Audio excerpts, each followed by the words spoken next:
Bonjour à tous, c'est Vincent, bienvenue sur la chaîne Santé. Aujourd'hui, une dizaine de questions concernant la kinésithérapie du sport. Première question, qu'est-ce qui mène un patient à aller consulter un kinésithérapeute du sport ou un kinésithérapeute classique, standard? Deuxième question, évidemment, qu'est-ce qu'un sportif? Troisième question, légalement, c'est quoi une spécialité en kinésithérapie? Quatrième question, quelles sont les motivations, quels sont les buts, pourquoi devient-on kinésithérapeute du sport? But, sport, kiné du sport, foot.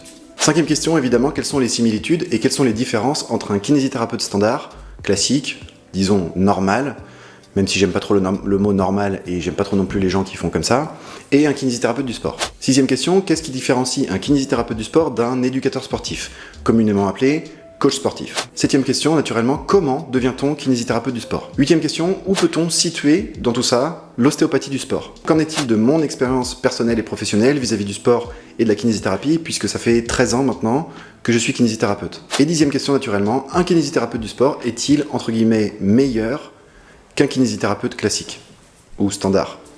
Et j'aime toujours pas les gens qui font ça.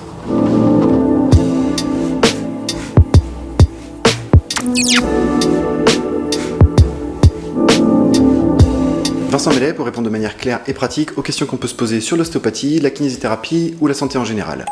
On va donc commencer tout de suite par la première question. Qu'est-ce qui mène un patient à aller consulter un kinésithérapeute du sport au lieu de considérer qu'il faut qu'il aille voir un kinésithérapeute standard, un kinésithérapeute classique, qui n'a donc pas de formation ou de label en kiné du sport? Trois types de réponses possibles. Première réponse, on s'est blessé en faisant du sport et donc on estime, a priori, que c'est mieux d'aller voir un kiné du sport plutôt qu'un kiné classique parce qu'on s'est fait mal en faisant du sport. Deuxième cas de figure, ou deuxième argument, on s'imagine, en tant que patient, bien naturellement, on s'imagine qu'un kiné du sport va être plus formé, plus apte ou peut-être plus compétent, et donc on va aller voir un kiné du sport parce que soit on pense qu'il est plus compétent, soit on pense que c'est plus prestigieux, etc., etc. Troisième cas de figure ou troisième argument qui va nous amener à la deuxième question, eh bien on s'estime, on s'autoproclame, on pense être un sportif, et en tant que patient qui se considère comme sportif, on estime que c'est mieux d'aller voir un kiné du sport plutôt qu'un kiné normal. Ça nous amène donc à la deuxième question qui est,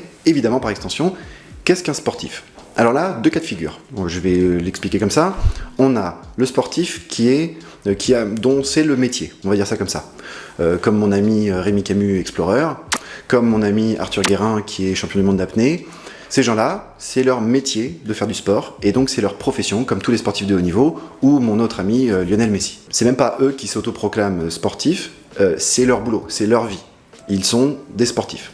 Alors là, à la limite, il n'y a pas vraiment de débat. Et ensuite, il y a l'autre partie de la population qui s'autoproclame ou qui estime que parce qu'il a certaines habitudes ou parce qu'il pratique certains sports, eh bien, se considère comme sportif. Et là, on peut se poser la question, est-ce que moi, qui mesure 1m83, pèse 80 kg, j'ai pas beaucoup de gras, j'ai fait 20 ans de foot, j'ai fait 10 ans d'arts martiaux, tous les jours je fais de la muscu même si ça se voit pas, merci, c'est sympa, eh bien, qu'est-ce qui me permet, moi, de déterminer que je suis sportif? Est-ce qu'une personne souffrant un peu d'obésité et qui marche ou court 10 km tous les jours, est-ce que ça fait de cette personne un sportif ou une sportive?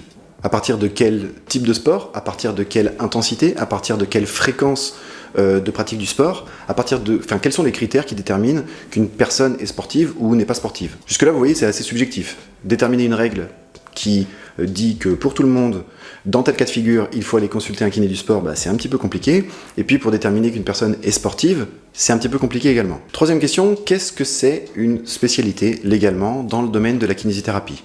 Je vais élargir un petit peu au domaine de la santé, parce que c'est très intéressant de faire un parallèle entre les médecins et ceux qui ne sont pas médecins. Légalement, le Conseil national de l'ordre ne considère qu'il n'existe que 3 titres qui peuvent être mis sur la plaque, qui sont des titres reconnus par l'ordre. Masseur kinésithérapeute, ostéopathe et expert judiciaire ou juridique. Je ne sais plus exactement comment ça se dit. Voilà, ce sont les 3 titres qui sont parfaitement reconnus par l'ordre et qui sont considérés comme des titres, des diplômes qu'on peut mettre sur une plaque. En parallèle de l'ordre des kinés, il y a le ministère de la Santé. Et le ministère de la Santé ne considère pour un kinésithérapeute qu'il n'existe que 2 types de titres reconnus. C'est le diplôme d'état de masseur kinésithérapeute, ou l'équivalent du diplôme d'état si on a une équivalence étrangère, ce qui est mon cas. Et deuxièmement, cadre de santé. Alors vous allez me dire, mais oui, mais alors ces spécialités de kiné du sport, ou de drainage lymphatique, ou de rééducation maxillofaciale, ou périnéologie, tout toutes ces spécialités-là, pourquoi c'est pas reconnu? Si, c'est reconnu, c'est considéré, c'est étudié par le Conseil national de l'ordre ou le Conseil départemental de l'ordre quand vous faites une formation pour voir si cette formation correspond à quelque chose de sérieux. Ça, c'est la première chose. La deuxième chose, c'est que le Conseil national ne considère pas que ça s'appelle une spécialité, il considère que ça s'appelle une spécificité. Et j'apprécie ça énormément parce que j'adore les mots, et j'adore leur définition, et j'adore surtout la symbolique des mots. En l'occurrence, un kinésithérapeute est kinésithérapeute. Point. Il peut avoir une spécificité de type de pratique. Et là, il y a deux types de spécificité. La spécificité qui est là parce que le cabinet ou les locaux permettent quelque chose, par exemple la balnéothérapie, par exemple tel ou tel matériel, le blood flow restriction que j'ai eu récemment, dont je vous parlerai plus tard. Voilà, ça c'est le cabinet qui le permet. C'est pas moi, c'est le cabinet. Donc spécificité du cabinet ou du local. Et puis il y a deuxième type de spécificité qui sont mes compétences particulières, les compétences particulières du kinésithérapeute. Et là, il y a toute une liste qui est reconnue par le Conseil national de l'ordre, je vous mettrai le lien en description, et donc ça s'appelle des spécificités. Ça s'appelle pas une spécialité. Ce qui m'amène à mon deuxième petit point dans cette question, qui est quid des spécialités en médecine. C'est pour ça que je voulais différencier les médecins des autres professionnels de santé, parce qu'il n'y a que pour les médecins qu'on peut parler de spécialité. Exemple, un dermatologue, il est médecin, certes, mais il est dermatologue. C'est 100% de sa pratique. Peut-être qu'il est chirurgien dermatologue, peut-être qu'il est dermatologue en cancérologie, peut-être... Bon, bref. Et c'est l'exclusivité de son travail. Pour deux raisons. La première raison, c'est parce qu'un dermatologue, je prends cet exemple de dermatologue, mais c'est pareil pour la psychiatrie, pour la gynécologie, etc. Un gynécologue ne peut pas devenir dermatologue quand il a 45 ans parce qu'il voudrait changer. C'est son métier. Donc il est médecin, dermatologue. Les médecins ont un socle commun de médecine pendant, je crois, 7 ans, et ensuite, ils font des spécialités. Donc, par exemple, un chirurgien vasculaire, il va faire, je crois, 6 ans de spécialité. Un généraliste va faire 2 ans de spécialité, parce que la médecine générale est une spécialité. Il y a un socle commun, et ensuite, une spécialité dans un domaine médical bien précis qui donne, en fait, le titre de dermatologue ou le titre de gynécologue. Alors qu'un kinésithérapeute va avoir son cursus, point. Ces petites différences ont des avantages et des inconvénients, mais peu importe, chacun va au midi à sa porte. Ce qui est sûr, c'est que un médecin, il doit choisir une spécialité. Un kinésithérapeute, il ne doit pas choisir une spécificité. C'est comme ça que ça se passe. Ce qui nous amène à la quatrième question qui est à quoi bon, pourquoi, pour quelle raison, dans quel but? But, foot, sport. Oh, ça va. Hein. Un kinésithérapeute a-t-il envie ou fait-il le choix de se former pour être kinésithérapeute du sport? Et là se pose évidemment la question du kinésithérapeute qui a fait une formation ou des formations. Qu'en fait-il? Est-ce que ça lui permet d'améliorer sa pratique? Est-ce que ça lui permet d'améliorer son cabinet? Et surtout, est-ce que ça lui permet de communiquer dessus? Typiquement, moi j'ai dû faire, je crois, 5 ou 6 formations différentes dans ma vie, sur des domaines qui m'intéressent personnellement et professionnellement. Si on prend mon collègue, mon confrère, mon associé qui est juste à côté, eh bien si lui il devait mettre toutes les formations qu'il a fait sur sa plaque, et il en a fait 10 000, ben en fait il aurait une plaque de 4 mètres. Eh bien on peut se demander, qu'est-ce qui amène un kinésithérapeute à vouloir promouvoir le fait qu'il est kiné du sport, bref, kiné du sport. Et là je pense qu'il faut faire un petit schéma. On a un kinésithérapeute qui est toujours kinésithérapeute, hein. C'est son titre. Il a des spécificités, mais il est kinésithérapeute. Il n'est pas kinésithérapeute du sport. Comme on l'a dit tout à l'heure, c'est juste une spécificité et on ne dit pas kinésithérapeute du sport. On ne dit pas kinésithérapeute des maux de tête, on ne dit pas kinésithérapeute du drainage lymphatique, on ne dit pas kinésithérapeute des fesses. C'est comme ça. On dit kinésithérapeute. Donc on a un kinésithérapeute qui a fait sa formation ou qui s'autoproclame kiné du sport. Qu'est-ce qu'il fait?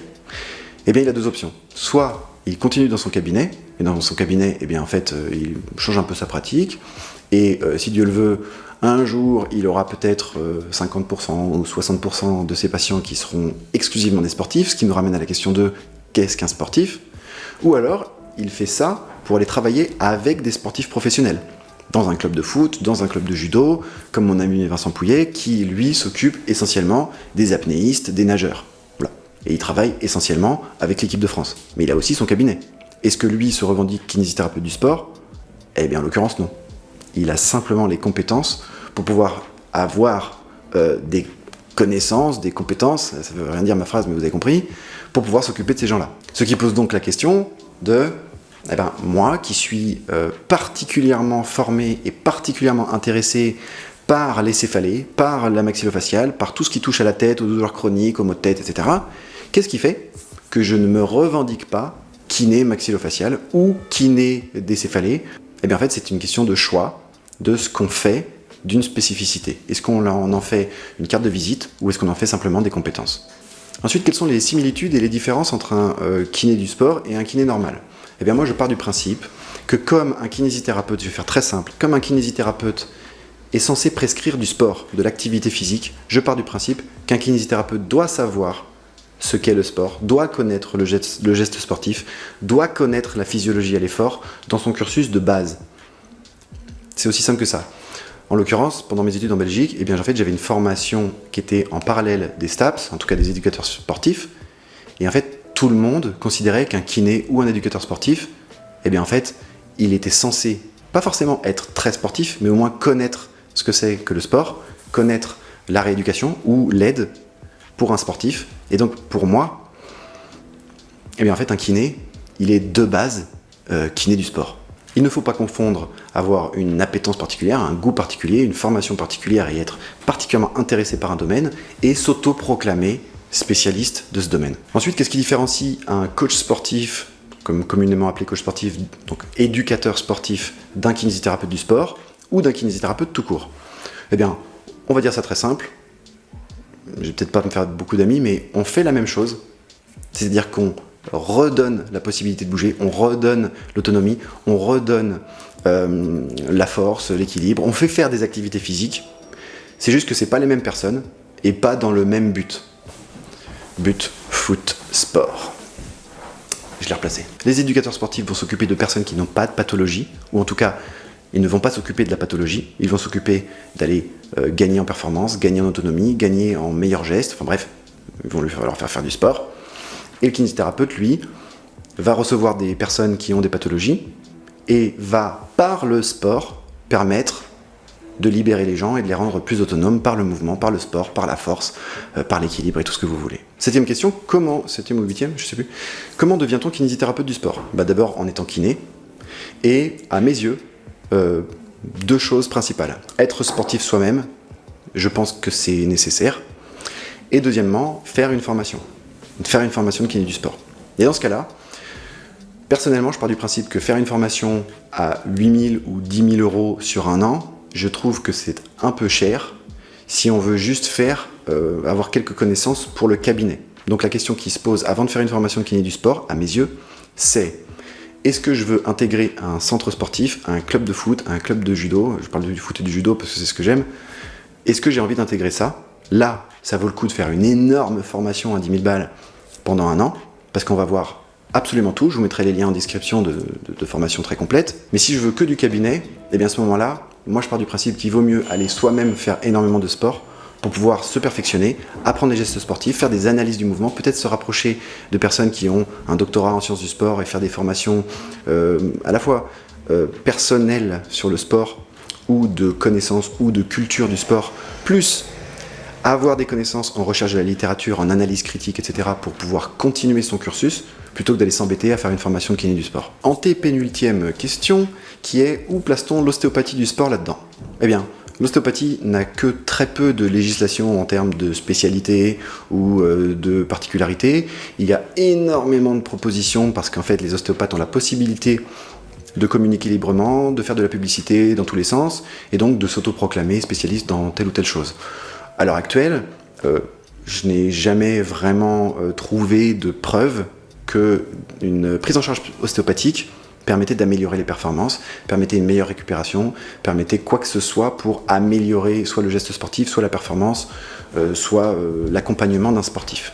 Pas plus que l'ostéopathie classique, et d'ailleurs je ne sais même pas comment définir l'ostéopathie du sport. Il y a régulièrement des ostéopathes qui interviennent sur les événements sportifs, il y a des ostéopathes dans tous les clubs sportifs de haut niveau. Est-ce que c'est parce que c'est un travail conjoint avec les kinés, les préparateurs physiques et les médecins? Moi je pense que oui. Est-ce que ce sont les effets contextuels qui amènent une meilleure performance? Moi je pense que oui. Mais en gros, tout ce que j'ai dit juste avant, eh bien, est applicable à l'ostéopathie. C'est une question de choix, de goût, et ensuite de qu'est-ce qu'on en fait d'un point de vue autopromotion, promotion de ses propres compétences. Avant-dernière chose, mon expérience personnelle, c'est, moi j'ai fait 20 ans de foot, j'ai fait une dizaine d'années d'arts martiaux, tous les jours je fais du sport, tous les jours je vais rester debout, je me suis fait opérer 3 fois du genou, je me suis pété l'épaule, j'étais dans le coma, je me suis pété le nez, j'ai eu des entorses dans tous les coins, je fais du ski tous les ans, enfin, bon, j'ai l'impression que mon expérience personnelle de sportif m'aide énormément pour aider les gens qui sont sportifs. Par ailleurs, ça fait 15 ans, 14 ou 13, je ne sais plus exactement, mais avec les stages compris, ça fait une quinzaine d'années que je suis des gens, j'ai travaillé dans 4 pays, je suis passionné par la mécanique du corps, par le psychisme, par comment fonctionne tout ça. Et la physiologie cellulaire, la physiologie à l'effort, c'est des trucs qui m'intéressent, je ne suis pas à fond dedans, mais ça m'intéresse. J'estime que tout ça mélangé me permettrait de m'autoproclamer kiné du sport. Or, je ne le fais pas parce que j'estime qu'un kinésithérapeute est un kinésithérapeute du sport. C'est aussi simple que ça. En conclusion, dernière question, est-ce qu'un kinésithérapeute du sport est meilleur qu'un kinésithérapeute? Eh bien non, je ne pense pas, sauf si c'est un kinésithérapeute du sport dans le monde du sport professionnel, parce que là, il va avoir des connaissances en nutrition, il va pouvoir parler avec le nutritionniste, il va pouvoir parler avec le préparateur physique, il va savoir quand faire quoi pour un sportif de haut niveau, il va savoir faire de la prévention de blessures, il va savoir faire tout ça pour des sportifs de haut niveau. Les mecs et les nanas sont des machines de guerre, c'est un monde parallèle. Dans le monde du cabinet, Lionel Messi, Roger Federer ne vont pas avoir un kiné de ville, aussi bon soit-il. Ça n'existe pas. En conclusion, en tant que patient, essayez de ne pas trop vous coller l'étiquette de sportif, ou alors de savoir qu'est-ce qui vous permet de dire que vous êtes sportif. N'essayez pas non plus de penser qu'un kiné classique ne connaît pas la traumatologie, ne connaît pas le sport. Et en tant que kinésithérapeute, eh bien, si vous ne vous considérez pas apte à suivre des sportifs, eh bien, intéressez-vous à la littérature, allez faire du sport, faites des analyses de mouvement, allez voir les recommandations et allez vous intéresser en sciences de la motricité, en sciences du sport, avant de payer énormément pour quelque chose que vous pourriez peut-être apprendre seul. Deuxième chose, demandez-vous si vous avez envie de travailler dans une équipe de foot, enfin dans des professionnels, ou si vous voulez perfectionner votre cabinet. Si vous voulez perfectionner votre cabinet, à mon avis, pas besoin. Si vous voulez travailler dans une équipe sportive, ce sera toujours mieux sur le CV. Ça ne veut pas dire qu'on vous refusera l'accès si vous n'avez pas le fameux petit tampon kiné du sport. J'espère que cette vidéo vous aura plu. N'hésitez pas à liker, partager, tout ça. Je vais finir comme ça parce que j'ai Cristiano Ronaldo qui est en train d'attendre dans la salle d'attente. Et en attendant la prochaine vidéo, prenez bien soin de vous.